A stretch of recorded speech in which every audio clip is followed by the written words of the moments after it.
بسم اللہ الرحمن الرحیم فولی وجہک شطر المسجد الحرام۔ السلام علیکم ورحمۃ اللہ وبرکاتہ۔ معزز سامعین، آپ سنیں گے اس ویڈیو میں نبی کریم کی ایک ایسی خصوصیت کہ آپ نے شاید ہی اس کے بارے سنا ہو، تو انشاءاللہ آپ کو بہت فائدہ ہوگا۔ تو لازمی ویڈیو کو مکمل دیکھیں گے تو علم ہوگا نا۔ تو آؤ نبی کریم صلی اللہ علیہ وآلہ وسلم کے ایک اسم پاک کا مطلب جانتے ہیں، اور وہ اسم ہے بہت ہی پیارا اور بہت ہی دل نشین، اور وہ ہے نبی القبلہ تعین، یعنی دو قبلوں والے نبی محترم صلی اللہ علیہ وآلہ وسلم۔ گرامی قدر حضرات، دو قبلوں والے نبی سے کیا مراد ہے؟ یعنی وہ نبی جنہوں نے دو قبلوں کی طرف اپنا رخ انور کر کے نماز پڑھی۔ اب جانتے ہیں کہ یہ کس طرح ہوا۔ تو جان لیجئے کہ نبی کریم صلی اللہ علیہ وآلہ وسلم پہلے بیت المقدس یروشلم کی طرف اپنا چہرہ کر کے نماز پڑھا کرتے تھے، اور نبی کریم صلی اللہ علیہ وآلہ وسلم کو رنج اس بات کا تھا کہ ہمارا قبلہ جو ہے وہ خانہ کعبہ ہونا چاہیے۔ تو اس وقت نبی کریم کو ابھی یہ حکم نہیں ملا تھا کہ آپ خانہ کعبہ کی طرف اپنا چہرہ کر کے نماز پڑھیں۔ تو اس لیے نبی کریم صلی اللہ علیہ وآلہ وسلم کے دل میں رنج رہتا تھا، تو جبرائیل علیہ السلام وہی لے کر آئے، اور نبی کریم صلی اللہ علیہ وآلہ وسلم نے ان سے فرمایا کہ جبرائیل، اللہ رب العزت کی بارگاہ میں محمد الرسول اللہ صلی اللہ علیہ وآلہ وسلم کی یہ عرض پیش کر دیجئے کہ ہمارا قبلہ خانہ کعبہ ہونا چاہیے۔ تو جبرائیل علیہ السلام واپس چلے گئے، اور اس امید پر نبی کریم اپنا چہرہ آسمان کی طرف کر کے خیال کرتے رہے کہ کب اللہ کی طرف سے وحی آئے اور ہمارا قبلہ جو ہے وہ خانہ کعبہ ہو جائے۔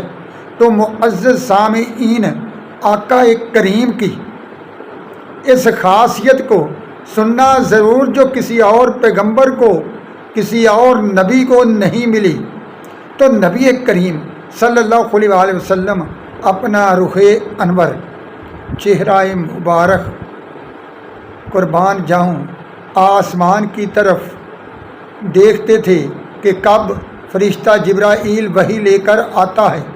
تو نبی کریم صلی اللہ علیہ وآلہ وسلم اس امید پر آسمان کی طرف توجہ کرتے رہتے تھے۔ تو اللہ رب العزت نے قرآن پاک سورۃ البقرہ کی آیت نمبر 144 اور یہ دوسرے پارے کے شروع میں ہے، ارشاد فرمایا فولی وجہک شطر المسجد الحرام۔ نبی کریم حالت نماز میں تھے، یعنی اکثر علماء کرام کے نزدیک ظہر کی نماز تھی۔ آپ اپنا چہرہ بیت المقدس کی طرف کر کے نماز پڑھ رہے تھے۔ صحابہ کرام پیچھے جو پڑھ رہے تھے ان کو علم نہیں کہ آج کیا ہونے والا ہے، آج کیا تبدیلی درپیش آنے والی ہے، مسلمانوں کو کیا عظیم الشان مرتبہ ملنے والا ہے، ہمارے نبی رحمت پر اللہ کرم فرمانے لگا ہے۔ تو نبی کریم صلی اللہ علیہ وآلہ وسلم ظہر کی نماز پڑھا رہے تھے، اور آپ سجدے کی حالت میں تھے۔ دوسری رکعت میں جب اللہ رب العزت کی طرف سے قرآن پاک آیت نمبر 144 سورۃ البقرہ دوسرے پارے کے شروع میں اللہ رب العزت نے ارشاد فرمایا فولی وجہک شطر المسجد الحرام۔ اے میرے پیارے محبوب، اے میرے پیارے نبی، اے میرے پیارے رسول، اب اپنا چہرہ مبارک بیت المقدس کی بجائے خانہ کعبہ کی طرف کر لو۔